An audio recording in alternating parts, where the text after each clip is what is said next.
வணக்கம். சித்த கேர் உணவே மருந்து மருந்தே உணவு. மழை வந்தாச்சு, தொடர்ந்து மழை பெஞ்சுட்டே இருக்கும். இன்னும் 2 மாதத்துக்கு முழுமையான மழைக்காலமா நமக்கு இருக்கும்.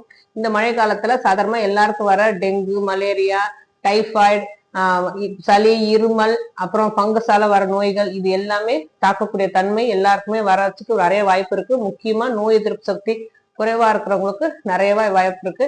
இந்த வாய்ப்புகளை வருமுன் காக்குற மாதிரி என்னென்ன செய்யலாம், சின்ன சின்ன டிப்ஸ் தான்.